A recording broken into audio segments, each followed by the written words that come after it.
మన గురువు గారు శ్రీరామనవమి రోజు ఈ పాట రాశారంట. చాలా చాలా బాగా ఉంది. అందరూ వినండి. మాకు కూడా నిన్న ఈ పాట గురించి అర్థం తెలియజేసి నేర్పించారు. చాలా బాగా ఉన్నది. ధన్యవాదాలు గురువు గారికి. పరుషవేది సమసిద్ధ మంత్రగణయిందు శీతలానంద శ్రీరామచంద్రుడు పరుషవేది లాంటి వాడు.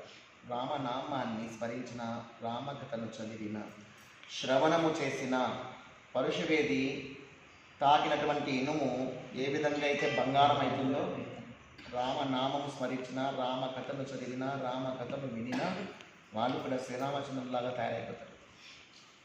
ఆ పరుషవేది యొక్క స్పర్శ చేత ఇనప ముక్క బంగారుమయమైనట్లుగా మన జీవితాలు బంగారుమయమవుతాయి, వాల్యుబుల్గా తయారవుతాయి. అంటే రామునిలాగా సుగుణాభిరామునిలాగా తయారవుతారు మగవాళ్ళు. ఆడవాళ్ళు సీతమతుల్లాగా తయారవుతారు. అన్నదమ్ములు కూడాను రామలక్ష్మణులాగా, భరత శత్రుఘ్నులాగా తయారవుతారు రామకథ వింటే, చదివితే. సిద్ధమంత్రం, రామనామం ఎలాంటిది అంటే సిద్ధమంత్రం లాంటిది. అంటే ఏమి? సిద్ధమంత్రం ఏం చేస్తుందంటే ఏం కోరితే అది ఇచ్చేస్తుంది. మంత్రం సిద్ధించింది అనుకోండి, వాళ్ళు అనుకున్నదంతా జరిగిపోతూ ఉంటుంది అంతే. అలా రామనామం కూడా సిద్ధమంత్రంతో సమానం. సిద్ధమంత్రం అంటే దాన్ని సాధించుకోవాలి. కానీ రామనామం ఊరిక పరుగుతుంటే చాలు, కర్మ తెగుతూ ఉంటుంది, పాపం నశిస్తూ ఉంటుంది, పుణ్యం వస్తూనే ఉంటుంది. అకారణ అకృత సుకృత మీది హరినామం అని వస్తుంది. అట్లా ఏమి చేయకుండానే సులభంగా పుణ్యం వచ్చి పడుతూ ఉంటుంది. సుకృతం అంటే పుణ్యం. ఇందు శీతల అంటే చంద్రుడు ఏ విధంగా అయితే శీతలాన్ని, చల్లదనాన్ని ఎలా అందిస్తాడో అటువంటి చల్లని ఆనందాన్ని కూడా ప్రసాదించేటువంటి ఆరోగ్యదాయకమైనటువంటి నామము రామనామము. అటువంటి వాడు రామచంద్రుడు. అలాగే ప్రాణబంధువులు అంటే ఏం బంధువులే కావాల్సిన అక్కర్లే, ఎవరైనా కావచ్చు. ప్రాణాన్ని నిలబెట్టే వాళ్ళందరూ ప్రాణబంధువులే. మన ప్రాణాన్ని కాపాడే వాళ్ళు, మన ప్రాణానికి ప్రాణం అడ్డం వేసేవాళ్ళు ప్రాణబంధువుల కిందికి లెక్క. అలాంటి వాడు రామచంద్రుడు కూడా. మనం స్మరించినామంటే, మనం తలుచుకున్నామంటే రామచంద్రుడు మన కోసం ప్రాణమైన ఇచ్చేంత హృదయం కలిగినటువంటి వాడు. రామచంద్రుడు రథం మీద వెళ్తున్నాడంటే ఎదురుగా రైతులు కారు పెట్టుకునేసేసి భుజం మీద వేసుకునేసి మోసుకొని వస్తుంటారా. ఈయన చాలా సగౌరవంగా రథము దిగి ఎదురుగా వెళ్ళి, స్వామి నమస్కారం, ఎలా ఉన్నారు, బాగున్నారా, ఎలా ఉంది, పంటలు బాగా పండుతున్నాయా, మా నుంచి ఏదైనా మీకు ఇబ్బందికరంగా ఉందా, అంటే ఏదైనా చేయవలసి ఉందా, ఏదైనా పని ఉంటే చెప్పండి, నిర్వర్తిస్తాను మేము, మా రాజు దర్బారు తరఫున ఏదైనా లోటుపాట్లు ఉన్నాయా అని ఎంతో గౌరవంగా, వాళ్ళే నాకు నమస్కరించాలి రథం మీద వస్తుంటే అనే ఆలోచన కాదైనది. తానే దిగి వెళ్ళి నమస్కరించి భుజాల మీద చేసుకుని మాట్లాడేంత సుగుణాగి రాముడు రామచంద్రుడు. పూర్వభాషి అంటారు. ముందే రామచంద్రుడు మాట్లాడిస్తారు. వాళ్ళు మాట్లాడిస్తే మాట్లాడదాంలే అనేది కాదు పద్ధతి. అది నిరహంకార భావన. ఏది వాళ్ళు మాట్లాడించే వరకు ఎందుకు, నేనే మాట్లాడిస్తాను ఏముంది అని చెప్పేసి పూర్వభాషిగా, హితభాషిగా, ప్రియభాషిగా మాట్లాడేటువంటి వాడు రామచంద్రుడు. ప్రతి ఒక్కరికి తాను ముందే నమస్కరించేటువంటి వాడు. అందువల్ల ప్రతి ఒక్కరికి ప్రీతిపాత్రులు రామచంద్రుడు. అలా పోవాలనుకున్నటువంటి పొలానికి పోవాలనుకుంటే అటువైపు పోయేదాన్ని, కానీ వీళ్ళ ప్రాకారం ముందరే పోయేవాళ్ళు. రామచంద్రుడి ఉంటుంది కదా మందిరము, ముందరే వెళ్తే ఎప్పుడైనా రామచంద్రుడు కనపడతాడేమో, అలా దర్శించుకొని పోతే ఎంతో పుణ్యము. ఎంత సుగుణాభిరాముడు, సుందర రాముడు కదా, దర్శించిన పుణ్యము, పనులు కూడా బాగా జరుగుతాయని చెప్పేసి అలా పోయేవాళ్ళు కూడా. ఈయన రామచంద్రుని ఇంటి ముందర పోయేవాళ్ళట ప్రజలందరూ కూడా. ప్రజలు మాత్రమే కాదు, పశువులు, పక్షులు, జింకలు, కుందేళ్ళు, నెమళ్ళు, ప్రతి ప్రాణికి కూడాను, మొక్కలకు కూడా, గుర్రాలకు కూడా, ప్రతి ప్రాణికి కూడాను రామచంద్రుడు అంటే అంత ఇష్టం.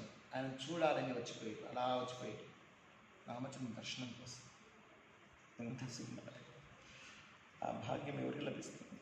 అంతటి సుగుణాల రాశి శ్రీరామచంద్రుడు అంటే మనం ఎప్పుడు తయారవుతాం అట్లా అనిపిస్తుంది. మన బతుకు అది సాధ్యమవుతుందా అనిపిస్తుంది. కోరుకునేది అదే, దేవుడా నాకు కూడా సుగుణాభిరామునిగా, మంచి మర్యాద పురుషోత్తమునిగా, సర్వసులక్షణ లక్ష్మణునిగా నన్ను మార్చు, తీర్చిదిద్దుకో స్వామి, మర్యాద పురుషోత్తమునిగా మార్చు అని భగవంతుని రోజు ప్రార్థిస్తూ ఉన్నాను. ఆ ప్రార్థించడం కనీసం ఒక్కటన్నా వస్తుందేమో అని ఆశ. కోటి వంతు వచ్చినా కూడా ఆ రామచంద్రులో ఒక్క గుణం మనకు లభించిన మన జీవితం చరితార్థం అవుతుంది అని ప్రతిరోజు రామచంద్రుడు కలుసుకున్నప్పుడల్లా నన్ను కూడా మర్యాద పురుషోత్తమునిగా తీర్చిదిద్దు స్వామి అని ప్రార్థిస్తున్నాను. ప్రార్థనతో బలము, ప్రార్థనకు ఎంతో బలం ఉంది. భగవంతుడు కూడా ఆయన చూస్తూ ఉంటాడు, గమనిస్తూ ఉంటాడు. అర్హత ఆయన ఇస్తేనే వచ్చేది మనకు, ఆయన ఇవ్వకపోతే ఎప్పటికీ మనకు అర్హత రావు. ఆ విధంగా ప్రాణబంధు రామచంద్రుడు, ఆత్మబంధు రామచంద్రుడు మరియు పరిపూర్ణ చంద్రుడు. పూర్ణచంద్రుడు ఏ విధంగా అయితే మనకు చల్లదనాన్ని ఇవ్వడమే కాదు చంద్రుడు చేసే పని, వెలుగునివ్వడమే కాదు చంద్రుడు చేసే పని, ఔషధాలను వృద్ధి చేస్తాడు ఆయన. ఔషధాలను వృద్ధి చేస్తాడు. మనకి ఆరోగ్యం బాగుండేటువంటి ఔషధాలు ఉన్నాయే, వాటికి పోషణ ఇచ్చేవాడు చంద్రుడే.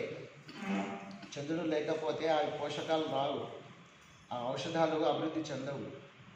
పంటలు కూడా బాగా పండాలంటే చంద్రుని ఆశీర్వాదం ఉండవలసిందే. ముక్కోవాలి ఖచ్చితంగా. సూర్య భగవాన్ ఏ విధంగా అయితే కనపడగానే చేతులకి నమస్కరిస్తున్నామో, చంద్రుని కూడా ఖచ్చితంగా కనపడగానే నమస్కరించుకోవాలి. ఎందుకంటే మన మనస్సుకు కూడా అధిష్టాన దేవత చంద్రుడు. మన మనస్సు పవిత్రంగా, ప్రశాంతంగా, ఆహ్లాదంగా, ఆనందంగా, విశాలంగా ఉంటే శత్రువులు కూడా మిత్రులుగా కనపడతారు. అయ్యో వాద్యం తప్పు ఉందిలే, తప్పులు చేయని వాళ్ళు ఎవరున్నారు, ఈ ప్రపంచంలో పుట్టిన తర్వాత తప్పులు చేస్తాము, మాయా అనేది తప్పుతూ ఉంటుంది కదా, మాయా ప్రభావం చేతనో విధివశాత్తో ఆ భగవంతుడు ఆడే ఆటలో అందరూ పావులే కదా, అందరూ నిమిత్త మాత్రలే కదా, వాళ్ళు ఆ విధంగా మాయా ప్రభావం చేత పొరపాట్లు చేసి ఉండవచ్చు, తప్పులు చేసి ఉండవచ్చు.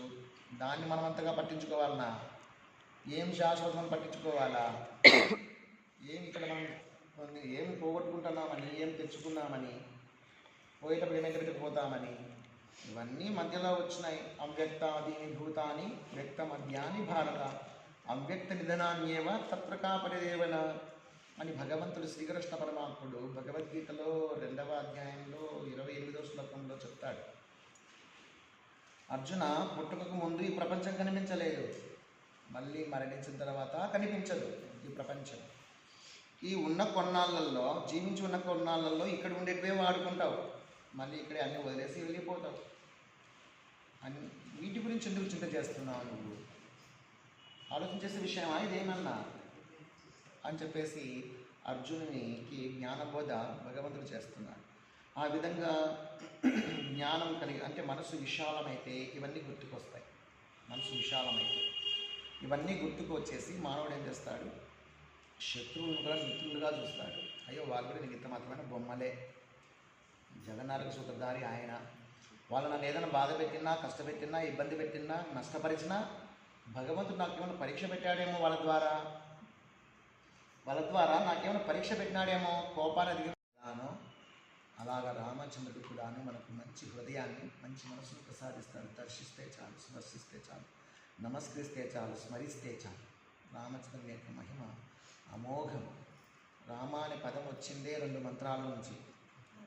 నారాయణ మంత్రం నుంచి రామ అనే అక్షరం తీసుకొని, రా తీసుకుని, ఓం నమ శివాయ మంత్రం నుంచి మా అనే అక్షరం తీసుకొని, వశిష్ఠ మహర్షి ఎంతో ఆలోచన చేసి రామనామాన్ని అంకితం చేశాడు రామచంద్రుడు. ఆ రామనామ స్మరణ వల్ల మనకందరికీ 2 మంత్రాలు చెప్పి చేసిన ఫలితం వస్తుంది. ఇది నారాయణ మంత్రము, ఇది శివ మంత్రము. అంటే శివకేశవులకు భేదం లేదన్నట్టు.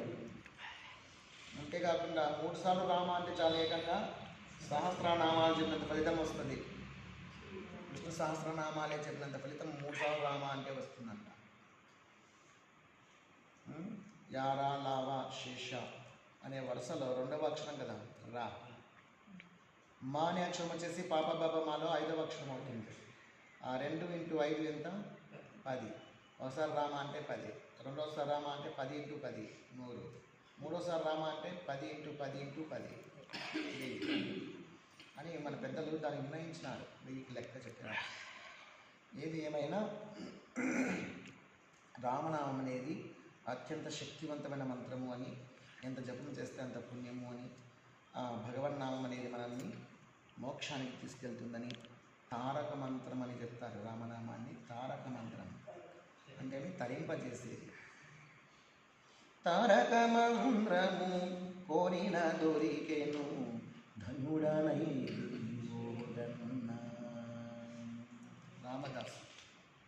రామదాస్ పాడిన పాట ఇది. తారక మంత్రము కోరిన దొరికెను ధన్యుడనై